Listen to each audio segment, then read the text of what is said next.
Good afternoon. My name is Shanna Bigler, and I am the Education Program Consultant for Mental Health at Kansas State Department of Education. Today, we will be talking about emergency safety interventions and current requirements.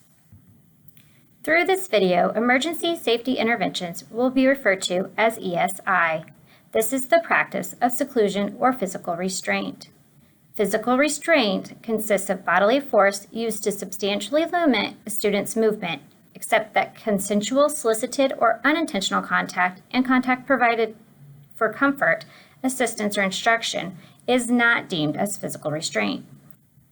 Seclusion is the practice of placing a student in a location where all of the following conditions are met.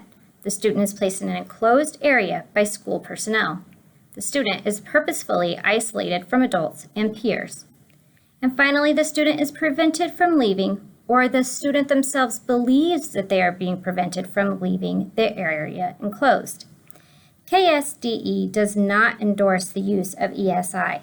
However, it is recognized that there are situations that at times may require an intervention to ensure the safety of students or staff.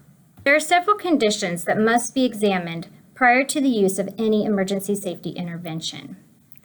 First of all, the student must present a reasonable and immediate danger of physical harm to themselves or others. Second, before any ESI intervention is used, less restrictive alternatives must be explored. This includes positive behavior interventions, and only after these have been deemed inappropriate for the situation is ESI an alternative. The use of any emergency safety intervention is utilized. It must be stopped immediately when the imminent danger of physical harm is over. ESI may be warranted due to violent action that includes destruction of property and presents reasonable and immediate danger of physical harm to students or others with the present ability to effect such harm. Finally, an emergency safety intervention must not be used for discipline, punishment, or the convenience of a school employee. ESI should never be common practice. There are many trainings and resources available to school staff related to emergency safety interventions. Please note that the training required by KSDE is not on specific methods of restraint. The KSDE training requirement is intended to ensure all school staff understand the legal implications of using emergency safety interventions and what the use of that requires. The goal is that staff have a full understanding of ESI processes, procedures, documentations, parent notifications, and all the other components. Two extremely helpful resources are outlined on this slide. The KSDE TASN page includes many ESI requirements.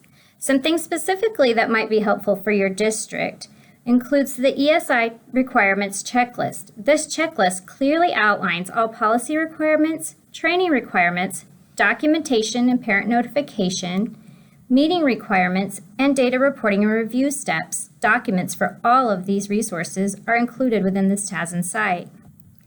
Additionally, on the TASN site, there is a new ESI sample documentation form that goes into more detail than the previous sample form. There is an example parent letter that includes the same-day notification information. A final TASN resource that might be helpful for districts is the Parent Information Packet template. This template can be customized per district and can be used as the notification when a child experiences an ESI for the first time in a school year. An excellent resource for school districts can be found on the KSDE page under Emergency Safety Interventions. This is called the ESI Professional Development Series. This is an Infinitec series that has a variety of differentiated trainings that are appropriate for all staff groupings. There is one final reporting period for the 2021 school year for ESI incidents. The incident time frame runs from December 1st of 2020 through May 31st of 2021. Submission window opens on 5/14 of 21, and incidents can be input into the system until the window closes on June 11th. The dates for the 21-22 school year have been identified and are included in the table below.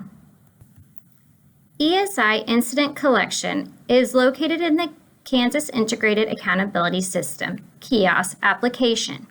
There are documents for registering in the kiosk system and a user guide manual. The reporting guidance is also on the KSDE webpage under Emergency Safety Interventions. You can find the attendance and responsible building information and documentation and submission of all the incidents and what that requires. If you have any questions on the use of emergency safety interventions or on the reporting of this documentation, please let us know. Again, my name is Shanna Bigler, and I'm the Mental Health Education Program Consultant at KSDE.